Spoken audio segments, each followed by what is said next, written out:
Rio, where a mountain made of sugar rules the glowing skyline.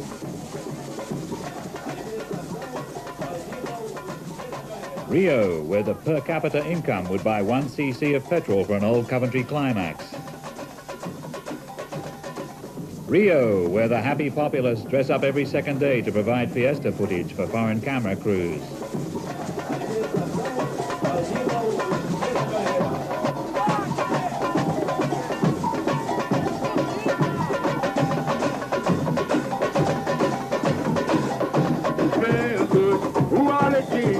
Rio, where the bouncing brown breasts of Brazil say an uninhibited hello in a language that even a Grand Prix driver can understand.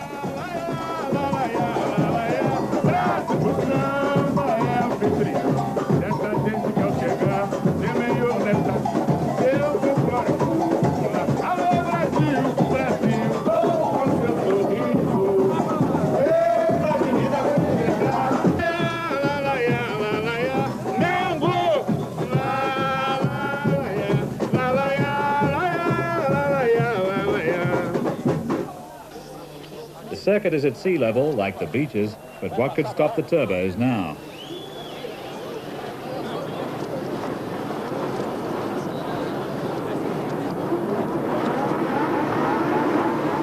Through the stunning heat, the turbos once again led away, with the flying Villeneuve out to prove that though his teammate Pironi could lead a strike, he, Villeneuve, could lead a race. The Renaults were up there too, but somehow Keke Rosberg's Cosworth Williams had included itself in the party. Didn't the normally aspirated Rosberg know that he was supposed to be obsolete?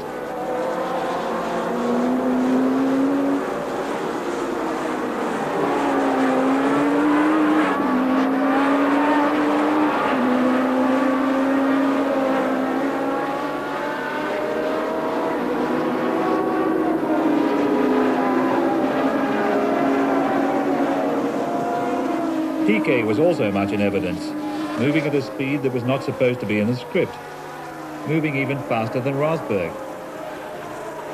Having lifted the turbo BMW out of his Brabham and replaced it with a demothballed Cosworth, he too was up there where he shouldn't be, temporarily accompanied by his teammate Patrese, 2 Brabhams selling twice as much Parmalat sliced ham to the watching millions.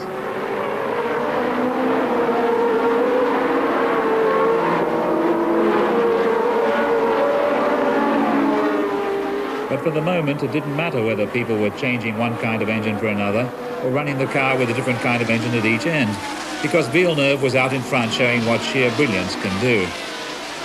He reminded you of a long line of Ferrari drivers whom the public paid to see go faster than anyone else, some of them for year after year, like Ascari, some of them for only a few laps, like Castellotti, who in the Mille Miglia used to drive on the footpath because the road was full of Italian spectators.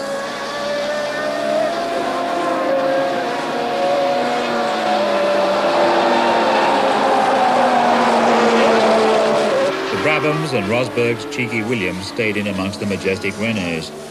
For various reasons, one of the rarest sights in Formula One racing is racing cars actually racing each other. The crowd likes it, but it makes team managers nervous. They would rather see their cars off on their own up at the front with nothing to worry about except pit signals. So it might have been about this time, for future reference, that it began occurring to the Brabham Joint Chiefs of Staff how much faster their cars would go initially if not full of such impedimenta as, say, petrol. But all that lay in the future. For now, the Brabhams were doing nicely enough. Everyone was doing nicely. It was a real race.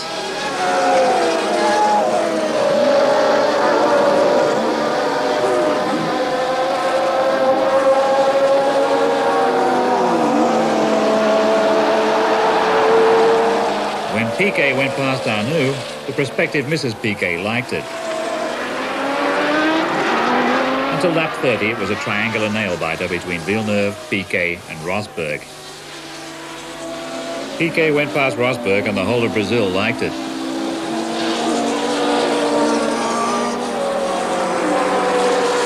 Piquet closed on Villeneuve and Brazil liked it even better.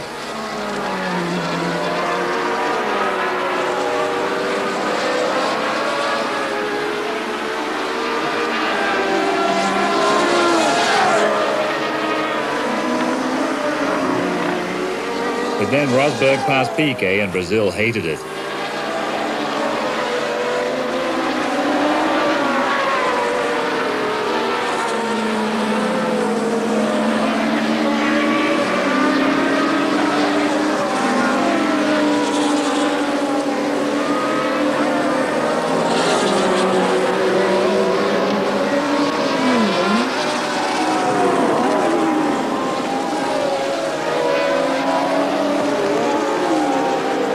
Then Piquet pulled back again past Rosberg and the Brazilians went berserk.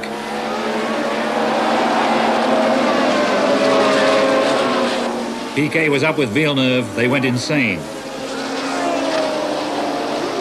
Villeneuve went into a fence, they were ecstatic. That left Piquet and Rosberg, with Rosberg taking the heat better than Piquet and a lot better than Patrese, who briefly did immaculate three-point turns around an imaginary circuit about 50 feet in diameter, before dimly realizing that it was time to go in and have a nice lie down. Piquet, resting his head against the side of the cockpit to take the weight off his neck, somehow managed to hold off the bull-strong Rosberg, the man from a country no Brazilian has ever heard of, the man that the British media were already calling the Flying Finn. Rosberg's sudden rise to celebrity plunged Carlos Reutemann into a dark mood that was eventually to lead him back to Argentina and into oblivion. It was only last year that Piquet had pipped Carlos for the World Championship. Now the World Champion had finished first again, a result that was extremely popular with the population of Brazil, most of which was present. Piquet passed out on the victory dais and had to sit down to spurt the obligatory magnum of heavily promotional champagne. He would have felt even weaker had he known that the race would be taken away from him on a technicality, but more of that later.